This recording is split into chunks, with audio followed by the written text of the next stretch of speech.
کہہ رہے تھے پڑھیں گے تو انشاءاللہ مزہ آئے گا، اور واقعی ایسا ہوا ہے کہ بتایا عدنان بھائی نے کہ یہ کلام پڑھنے جا رہا ہوں، اور الحمدللہ عز و جل بہت پیارے انداز میں پڑھا۔ اللہ کریم اپنی بارگاہ میں قبول بھی فرمائے، اور کاش ایسا ہی رہے کہ نعتیں سننے سے ہی ہمیں ذوق ملے۔ نبی پاک صلی اللہ تعالیٰ علیہ وآلہ وسلم کا ذکر جو ہے یہ ہماری ایمانی لذت کو بڑھائے، یہ ہمارے ذوق ایمان کی مزید تسکین کا باعث بنتا چلا جائے، ورنہ لوگ ایسے بھی کہتے سنائی دیے گئے ہیں کہ انہیں اللہ تبارک و تعالیٰ اور اس کے رسول کے ذکر کی محفل میں جو مزہ آنا چاہیے وہ کہتے ہیں کہ ہمیں یہاں نہیں آتا، ہمیں کسی اور طرح کی محفل میں مزہ آتا ہے۔ اللہ نہ کرے کہ ایسے جو وہ بری محافل کے مزے ہیں وہ کبھی ہمیں لگے۔ اللہ تبارک و تعالی ہمیں اپنے ذکر کا مزہ لگائے رکھے اور اس کا ذوق نصیب فرمائے۔ مدنی چینل کے ناظرین، سید الشہداء امیر طیبہ امیر حمزہ اسد اللہ اسد رسول اللہ حضرت امیر حمزہ رضی اللہ تعالیٰ عنہ کا آج انشاءاللہ عز و جل تذکرہ کرنا ہے، اور مجھے یاد آ رہی ہے وہ بات کہ جب ہم عدنان بھائی بھی ماشاءاللہ ساتھ تھے، عدنان چشتی صاحب اور سلمان مدنی صاحب بھی ساتھ تھے، ہمارے سلسلے کے ڈائریکٹر ہیں ہمارے جامی بھائی ماشاءاللہ یہ بھی ساتھ تھے، اور ایک وہ وقت تھا کہ جب ہم امیر طیبہ حضرت امیر حمزہ رضی اللہ تعالیٰ عنہ کے قدموں میں حاضر تھے، اور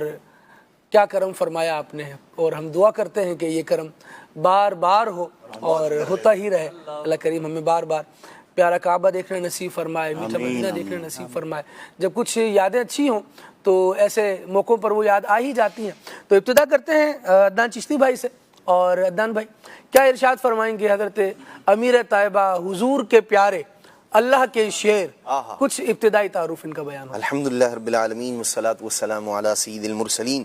اما بعد فاعوذ باللہ من الشیطان الرجیم، بسم اللہ الرحمن الرحیم۔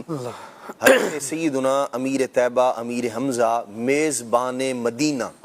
حضرت سیدنا امیر حمزہ رضی اللہ تعالی عنہ وہ عظیم صحابی رسول ہیں، حضور صلی اللہ تعالیٰ علیہ وآلہ وسلم سے قرابت بھی ہے، رشتہ داری بھی ہے، سگے چچا ہیں، اور چچاؤں میں بھی وہ جن کے بارے میں نبی پاک علیہ السلام فرماتے ہیں مجھے اپنے چچاؤں میں سب سے پیارے حضرت حمزہ ہیں، وہ چچا، اور بڑی عظمت و رفعت والے ہیں یہ۔ اللہ کریم نے بڑا فضل کرم اور ان پر انعام فرمایا ہے۔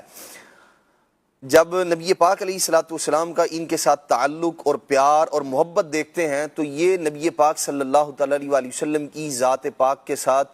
ٹوٹ کر محبت کرنے والے ہیں، بے انتہا پیار کرنے والے ہیں، اور نبی پاک صلی اللہ تعالیٰ علیہ وآلہ وسلم ان کی ذات سے جو حضور کا پیار ہے وہ تو ہے ہی ہے، ان کے نام سے بھی حضور کو بڑا پیار ہے، بڑی الفت ہے، بڑا لگاؤ ہے، اور وہ انشاءاللہ الرحمن آگے چل کے میں عرض کروں گا۔ ابتدائی طور پر یہ جو ان کا نبی پاک علیہ السلام کے ساتھ تعلق ہے، قرابت داری ہے، رشتہ داری ہے، وہ کئی طرح سے بنتی ہے۔ حضرت سیدنا امیر حمزہ رضی اللہ تعالی عنہ، آپ مکہ پاک میں آپ کی ولادت ہوئی تھی، اور نبی پاک علیہ السلام کی ولادت مبارک سے 2 سال پہلے، بعض روایت اصح قول یہی ہے، اس کے علاوہ ایک قول اور بھی ہے کہ 4 سال پہلے آپ کی ولادت ہوئی تھی، لیکن 2 سال والے پر اکثر علماء کا اتفاق ہے۔ 2 سال پہلے آپ کی ولادت ہوئی تھی، اور اسی وجہ سے آپ کو جو آپ کی جو رضائی والدہ ہیں وہ حضرت سیدتنا حضرت سویبہ رضی اللہ تعالی عنہا، یہ بھی، اور بعض سیرت نگاروں نے حضرت حلیمہ سعدیہ کے بارے میں بھی لکھا، لیکن یہ یعنی حضرت سویبہ رضی اللہ تعالی عنہا آپ کی رضائی والدہ ہیں، اور یہی حضرت سویبہ رضی اللہ تعالی عنہا رضائی والدہ ہیں ہمارے پیارے نبی صلی اللہ تعالی علیہ وسلم کی۔ تو یوں یہ نبی پاک علیہ السلام کے رضائی بھائی بھی ہیں، سگے چچا بھی ہیں، رضائی بھائی بھی ہیں۔ ایک اور رشتہ داری بھی ہے ان کی نبی پاک علیہ السلام سے، اور وہ یہ ہے کہ نبی پاک علیہ السلام کی جو پیاری امی جان ہے حضرت سیدہ طیبہ طاہرہ سیدہ آمنہ رضی اللہ تعالی عنہا، ان کا جو خاندان ہے، یعنی ننیال جو ہے نبی پاک علیہ السلام کا، وہ اور حضرت امیر حمزہ رضی اللہ تعالی عنہ کا جو ننیال ہے، یہ آپس میں ان کی رشتہ داری ہے، اور حضرت آمنہ رضی اللہ تعالی عنہا حضرت امیر حمزہ رضی اللہ تعالی عنہ کے ساتھ جو ان کا ایک تعلق اور رشتہ داری بنتی ہے، تو یوں حضرت امیر حمزہ رضی اللہ تعالی عنہ نبی پاک علیہ السلام کے خالہ زاد بھائی یہ بھی قرار پاتے ہیں کہ آپ کی والدہ کی رشتہ داری جو ہے وہ حضرت امیر حمزہ رضی اللہ تعالیٰ کے خاندان سے، یوں والدہ کی طرف سے جو خاندان ہے اس سے بھی بنتی ہے۔ تو نبی پاک صلی اللہ تعالیٰ علیہ وسلم سے یوں اس انداز میں آپ کی یہ رشتہ داریاں، تعلق، قرابت داری، اور نبی پاک علیہ السلام کی قرابت داری وہ ہے کہ جس کے بارے میں اللہ تبارک و تعالی ارشاد فرماتا قُلْ لَا أَسْأَلُكُمْ عَلَيْهِ أَجْرًا إِلَّا الْمَوَدَّةَ فِي الْقُرْبَى، ان کی مودت، ان کی قربت، ان کے ساتھ محبت کا اللہ کریم نے حکم ارشاد فرمایا ہے، اور وہ جن کی قرابت داری کا لحاظ رکھنے کا ہمیں حکم دیا ہے ان میں سیدنا امیر حمزہ رضی اللہ تعالیٰ عنہ بھی سر فہرست نظر آتے ہیں۔ سبحان اللہ۔ تو نبی پاک صلی اللہ تعالیٰ علیہ وسلم کی ذات پاک کے ساتھ ان کی محبت، الفت، بڑا پیار تھا سرکار علیہ السلام کا۔ نبی پاک علیہ السلام فرماتے ہیں میں نے 7ویں آسمان پر دیکھا، وہاں لکھا تھا کہ حضرت حمزہ بن عبد المطلب رضی اللہ تعالی عنہ، آپ کا نام لے کر فرمایا کہ حضرت حمزہ جو ہیں وہ اسد اللہ و اسد رسول ہی ہیں، اللہ کے بھی شیر ہیں اور اللہ کے رسول صلی اللہ تعالی علیہ وسلم کے بھی شیر ہیں۔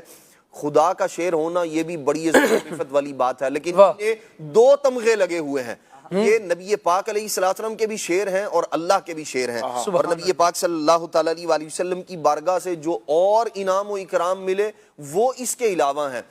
ان کی جو ایک کنیت ہے بڑی مشہور ہے، حضرت ابو عمارہ رضی اللہ تعالی عنہ، یہ بھی حضرت حمزہ رضی اللہ تعالی عنہ کی کنیت ہے۔ آپ کے کچھ القاب بڑے مشہور ہیں، جیسے یہی اسد اللہ و اسد رسول ہی، ایسے ہی جو نبی پاک علیہ السلام نے ان کے اوصاف بیان کیے تھے نا آخر وقت میں، وہ بھی لاجواب اور باکمال ہے، اس کو انشاءاللہ ہم آخر میں ہی ذکر کریں گے، لیکن وہ ان کی نبی پاک علیہ السلام سے محبت اور ان کے فاعل الخیرات ہونے کے کہ یہ نیکیوں کے اندر بڑی سبقت لے جانے والے ہیں، نیکیاں کرنے والے ہیں، اس کا جو ہے وہ منہ بولتا ثبوت ہے۔ ایک تو یہ، اور دوسرا سید الشہداء، ان کا یہ بھی ایک لقب ہے۔ تو یوں سید الشہداء اور بھی بعض صحابہ کرام علیہ رضوان کو کہا جاتا ہے، بعض دیگر اور شہداء کو بھی، لیکن سید الشہداء کا لقب حضرت سیدنا امیر حمزہ رضی اللہ تعالی عنہ کو بھی عطا کیا گیا ہے، آپ کے نام کا بھی حصہ ہے۔ نبی پاک صلی اللہ تعالی علیہ وسلم کی ذات پاک کے ساتھ یہ اتنے سارے تعلقات، اور پھر ابتدا ہی سے جیسے نام حمزہ ہے نا تو ان کے کام بھی حمزہ اور شیر والے ہی تھے۔ آپ جو ہے ابتدا ہی سے شکار کو پسند فرمایا کرتے تھے، شمشیر اس زمانے میں جو یوں کہہ لیں ایک وہاں کا جو کلچر تھا، وہاں کا جو رسم و رواج تھے، اسی کے مطابق حضرت سیدنا امیر حمزہ رضی اللہ تعالی عنہ آپ کثرت کے ساتھ جو ہے نا وہ شمشیر زنی، نیزہ بازی اور جو اس طرح کے جو بہادری سے تعلق رکھنے والے اس زمانے میں افعال تھے نا، جو کام تھے، وہ آپ کا تر امتیاز تھے۔ اور جب آپ رضی اللہ تعالی عنہ آپ دیکھیں یہ اس قدر بہادر تھے، ویسے ساری زندگی اسلام لانے سے پہلے یہ زرہ پہن کر رکھا کرتے تھے، لیکن جب ایمان قبول کر لیا نا تو پھر زرہ اتار دی تھی، اب نہیں پہنتے تھے۔ تو لوگوں نے بعضوں کا جب اب جنگ کے اندر شرکت ہوتی تو انہیں ایک شرف یہ بھی حاصل ہے کہ اسلام کی سربلندی کے لیے جو سب سے پہلا مارکہ، وہ جنگ ہوئی نہیں تھی، لیکن جو علم سب سے پہلے نبی پاک علیہ السلام نے جو جھنڈا، جو سربراہی عطا کی تھی جس شخص کو، وہ حضرت سیدنا حمزہ رضی اللہ تعالی عنہ ہے، جسے سریہ حمزہ کے نام سے موسوم کیا جاتا ہے۔ یہ اسلام کا، یہ بھی آپ کا وصف ہے، یعنی سب سے پہلے جس بندے نے اسلام کی سربلندی کے لیے یوں جنگ کے لیے علم اٹھایا وہ حضرت سیدنا امیر حمزہ رضی اللہ عنہ کی ذات پاک ہے۔ تو حضرت امیر حمزہ رضی اللہ تعالی عنہ آپ کی جو نبی پاک علیہ السلام سے قرابت، محبت، الفت، یہ ساری کی ساری چیزیں یہ بتاتی ہیں کہ اللہ کریم نے آپ کو ابتدا ہی سے وہ مقام، وہ مرتبہ اور دل کے اندر وہ محبت عطا کی تھی کہ یہ آپ ہی کا حصہ ہے۔ بلکہ جب نبی پاک صلی اللہ تعالی علیہ وسلم ان کی خواہشات کا بھی حضور احترام فرمایا کرتے تھے، یہ بھی ان کے ساتھ پیار، محبت اور الفت کا منہ بولتا ثبوت ہے۔ حضرت سیدنا امیر حمزہ رضی اللہ تعالی عنہ جب آپ نے زرہ اتار دی نا تو لوگ کہتے تھے کہ بھئی آپ بڑے بہادر آدمی ہیں، ٹھیک ہے، پہلے تو آپ زرہ پہن کر رکھا کرتے تھے لیکن اب آپ نے اتار دی ہے، اس کی کیا وجہ ہے؟ اور میدان جنگ کے اندر آپ جو ہے وہ بانگے دول، یوں کہہ لیں کہ اس وقت میں آپ کی ایک امتیازی کیفیت ہوا کرتی تھی۔ غزوہ بدر کے اندر دور سے نظر آنے والا جو بندہ تھا نا وہ حضرت سیدنا امیر حمزہ رضی اللہ تعالیٰ عنہ. وجہ کیا تھی؟ سر پہ آپ نے نا وہ ستر مرغ کا پر لگایا ہوا تھا, ایسے ممتاز نظر آتے تھے. اور بعد میں جو کفار تھے نا وہ ایک دوسرے سے پوچھتے تھے یار وہ بندہ کون تھا وہ جس نے شتر مرغ کا پر لگایا ہوا تھا, اس نے تو ہمارا بیڑا غرق ہی کر کے رکھ دیا, نیست و نابود کر دیا ہمیں جس آدمی نے. تو پھر آپس میں بتاتے تھے وہ حضرت امیر حمزہ رضی اللہ تعالیٰ عنہ تھے. تو یوں اللہ تبارک و تعالیٰ نے آپ کو بہادری عطا فرمائی تھی. اور اس وجہ سے حمزہ نام ہے نا شیر, ایسے ہی آپ کے اوصاف بھی ایسے ہی ہیں. آپ دن بھر میں آپ کی مصروفیات یہ ہوتی تھی, اسلام سے قبل آپ جنگل کے اندر چلے جایا کرتے, دور دراز علاقوں میں آپ جو ہے وہ جنگل کے اندر شکار کرنے کے لیے جایا کرتے تھے. اور شکار کرنے جب آتے تھے بیت اللہ سے, اللہ کے گھر سے ویسے ہی محبت تھی. آپ قریش کے سرداروں میں سے ہیں, بڑی عظمت و رفت والے ہیں. تو وہاں آتے لوگ باتیں کر رہے ہوتے تھے اور آپ کعبۃ اللہ المشرفہ کا طواف کرتے, اس کے بعد پھر گھر جایا کرتے تھے. یہ آپ کے اندر شامل تھا. یعنی بہادری اور سپاہ گری یہ آپ رضی اللہ تعالی عنہ کا امتیازی وصف تھا, جو اسلام سے پہلے بھی تھا اور اسلام کے بعد بھی. جب وہ وقت آیا ایمان قبول کیا تو ایک طرف حضرت سیدنا عمر فاروق رضی اللہ تعالیٰ عنہ, دوسری طرف حضرت سیدنا امیر حمزہ رضی اللہ تعالیٰ عنہ, اور ببانگ دہل جب اسلام کا اعلان کیا گیا, ایمان کا اور اسلام کی سربلندی کے لیے جب نکلے, فرمایا آپ جس نے بچے یتیم کروانے ہو نا وہ آجے ہمارے مقابلے میں. اور ایسے ہی کہا کرتے تھے. اور اللہ تبارک و تعالیٰ ان کے الفاظ کی لاج رکھا کرتا تھا. اللہ کریم نے ایسی بہادری عطا فرمائی تھی, اور یہ بہادری کا وصف وصال مبارک کے بعد تک بھی قائم ہے. یہ آج بھی اپنے مزار پر انوار پر آنے والوں کی حفاظت فرماتے ہیں. اس پر کئی واقعات موجود ہیں جو بعد وصال جو ہے وہ آپ کی بہادری کے اور اس طرح حفاظت کی کا منہ بولتا ثبوت ہے. بہت سارے واقعات سید الشہداء امیر طیبہ امیر حمزہ رضی اللہ تعالی عنہ کے حوالے سے سننے میں آتے ہیں. اور خاص کر جو عدنان بھائی نے ابتدا میں کہا میزبان رسول, اس کے حوالے سے تو اتنے واقعات سننے کو آتے ہیں کہ یعنی کتابوں میں یہ باتیں منقول ہیں, بیان کی گئی ہیں کہ کوئی شخص حاضر ہوا اور نبی کریم صلی اللہ تعالیٰ علیہ وآلہ وسلم کی بارگاہ میں بیٹھا ہے کہ اب جو اسباب تھے ظاہری وہ سب ختم ہو چکے ہیں, بھوکا ہے, اور آقا دو عالم صلی اللہ تعالیٰ علیہ وآلہ وسلم کی بارگاہ میں آ کر بیٹھ گیا ہے. اور اب کہہ رہا ہے کہ یا رسول اللہ صلی اللہ علیہ وسلم آپ کے شہر میں آئے ہیں اور حال یہ ہے کہ اب بھوک ستاتی ہے. نبی پاک صلی اللہ تعالیٰ علیہ وآلہ وسلم نے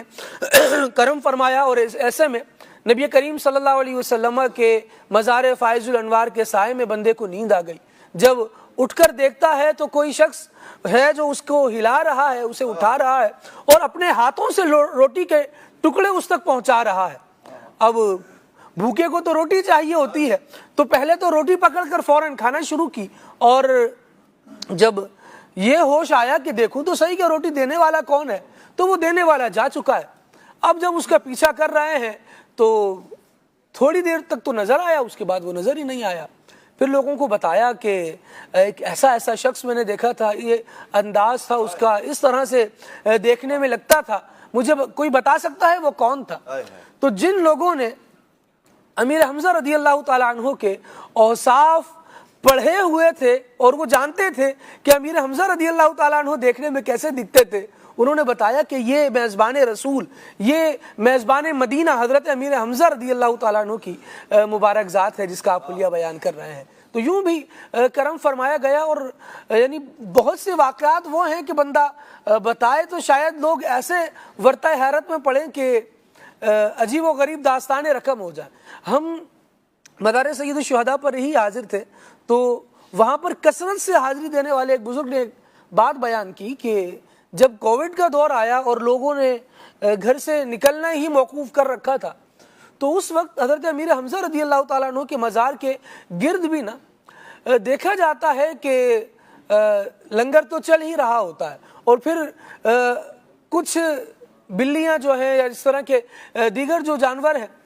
جو عام طور پہ علاقوں میں رہتے ہیں, تو ان کا ایک معمول ہے ادھر سے گزر کرنے کا, یا کچھ جگہوں پر ایسا نظر آتا ہے کہ بھی بلیاں ہیں تو وہ یہیں رہتی ہیں, آتی جاتی کہیں نہیں, اب یہیں سے کھانا ہے, مالک نکلتے ہیں تو انہیں ٹکڑے ڈال دیتے ہیں. تو ایک شخص نے بتایا کہ مجھے کافی وقت ہو گیا اور میں کوشش کیا کرتا تھا کہ میں ان بلیوں کی دیکھ بھال کروں اور ان کے کھانے کا انتظام میں کیا کروں. تو میں کرتا رہا، لیکن جب وہ مرحلہ سخت ہوا کہ اب کسی نے نکلنا ہی نہیں ہے گھر سے باہر اور سرکاری طور پر بھی پابندیاں لگا دی گئی تو بالکل نہیں نکلے۔ کہتے ہیں کہ ایک مرتبہ ذہن میں یہ بات آئی کہ پتہ نہیں ان کا کیا بنا ہوگا، کیسے ان بلیوں کو کھانا ملتا ہوگا۔ تو بہرحال جب یہ پابندی ختم ہوئی، کہتے ہیں وہ آئے اور آ کر وہاں پر جو حفاظت پر مامور ایک بندہ تھا، ایک سیکیورٹی گارڈ تھا، اس سے معلوم کیا گیا کہ کیا معاملہ ہوتا تھا، یہاں ان کو کھانا ملتا تھا؟ تو اس نے بیان دیا کہ کھانا تو ان کا روزانہ آ جایا کرتا تھا۔ کیسے آیا کرتا تھا یہ پھر ایک الگ بات ہے، لیکن اس نے بیان کیا کہ بلیاں آتی تھیں اور کوئی آنے والا آتا اور ان کے لیے ان کی پسندیدہ خوراک کو ٹکڑے کر کے ڈال کر چلا جایا کرتا تھا۔ تو بہرحال بزرگوں نے یہ باتیں بتائیں کہ وہ حضرت امیر طیبہ امیر حمزہ رضی اللہ تعالیٰ عنہ کا فیضان ہی ہے کہ وہاں پر آنے والا پھر جو ہے وہ خالی نہیں جایا کرتا۔ اور یہ پیارے انداز، یہ میزبانیاں نبی کریم صلی اللہ تعالیٰ علیہ وسلم کے خاندان کا ویسے بھی ترہ اور شرف ہے۔ آقا دو عالم صلی اللہ تعالیٰ علیہ وآلہ وسلم کے گھر والوں کی شان یہی رہی ہے کہ وہ خود اپنے آپ کو بھوکا رکھ کر بھی آنے والوں کو نواز کر ہی بھیجا کرتے تھے، آنے والوں کو کھلا کر ہی بھیجا کرتے تھے۔ قرآن مجید کی آیات اس پر شاہد ہے، اور رب العالمین جل وعلا نے خاص طور پر نبی پاک علیہ الصلوۃ والسلام کو جو یہ وصف عطا فرمایا ہے وہ تو کمال ہی ہے۔ عدنان بھائی کلام کے دوران ایک شعر کی تکرار رہی کافی کہ تم ہی سے مانگیں گے تم ہی دو گے، تمہارے ہی در سے لو لگی ہے۔ تو میرے ذہن میں قرآن مجید کی یہ آیات آ رہی تھی کہ رب العالمین جل وعلا نے اپنے حبیب صلی اللہ علیہ وسلم کو ارشاد فرمایا ہے وَأَمَّا السَّائِلَ فَلَا تَنْهَرْ، کہ سائل آپ کی بارگاہ میں آ جائے تو آپ نے اسے مایوس لوٹانا نہیں ہے، اسے جھڑکنا نہیں ہے۔ سرکار اعلیٰ حضرت رحمۃ اللہ تعالیٰ علیہ نے جب یہ انداز دیکھا تو دیکھ کے حضرت غنی پھیل پڑے فقیر ہی، یہ والی بات ہے۔ تو کہتے ہیں کہ مومن ہوں مومنوں پہ رؤوف و رحیم ہو۔ ہمیں تو ہمارے رب نے راستہ ہی آپ کا بتایا ہے، اور بات یہ ہے کہ آپ کی شان بھی اتنی اعلیٰ ہے کہ ہم آپ پر ایمان لا کر مومن ہوتے ہیں، اور آپ کی شان یہ ہے کہ آپ مومنوں پر رؤوف و رحیم ہیں۔ تو میں سائل بھی ہوں یا رسول اللہ، اور رب العالمین نے آپ کو جو ایک مرتبہ عطا فرمایا ہے وہ یہ بھی ہے وَأَمَّا السَّائِلَ فَلَا تَنْهَرْ، کہ آپ نے سائل کو جھلکنا نہیں ہے۔ میں مومن ہوں، میں آپ کی دربار میں حاضر ہوں، مومن ہوں مومنوں پہ رؤوف و رحیم ہو، سائل ہوں سائلوں کو خوشی لانا ہر کی ہے۔ جب سائل اور منگتے کو پتا ہونا کہ میں جن درباروں پر آیا ہوں، جس بارگاہ میں حاضر ہو گیا ہوں، یہاں سے جھڑکا نہیں جاؤں گا، یہاں سے بے عزت نہیں کیا جاؤں گا، تو اس کو بھی بڑا اطمینان رہتا ہے اور بڑا مطمئن ہو کر سائل اپنی صدا کو جاری رکھتا ہے۔ مدنی چینل کے ناظرین، یہ نبی کریم صلی اللہ تعالیٰ علیہ وآلہ وسلم کے گھرانے سے تعلق رکھنے والے ہی تو فرد ہیں، نبی پاک علیہ الصلوۃ والسلام کے قرابت دار ہی تو ہیں، تو وہی میزبانی کا انداز امیر طیبہ امیر حمزہ رضی اللہ تعالیٰ عنہ کی سیرت میں قبل از وفات، قبل از وصال اور بعد از وصال دونوں ہی طرح سے ہمیں نظر آتا ہے، اور اہل اللہ اس کی گواہیاں دیتے سنے جاتے ہیں۔ جی ہاں، اب تک سنے جاتے ہیں۔ اللہ کریم جل وعلا ہمیں وہ منظر اپنی آنکھ سے، اپنے دل کی آنکھ سے، اپنے ظاہری آنکھ سے بھی دیکھنا نصیب فرمائے۔ امیر طیبہ امیر حمزہ رضی اللہ تعالیٰ عنہ ایمان لائے، اور ایک بڑا دلیرانہ انداز رہا۔ ایمان لانے کا سبب کیا بنا، کیسے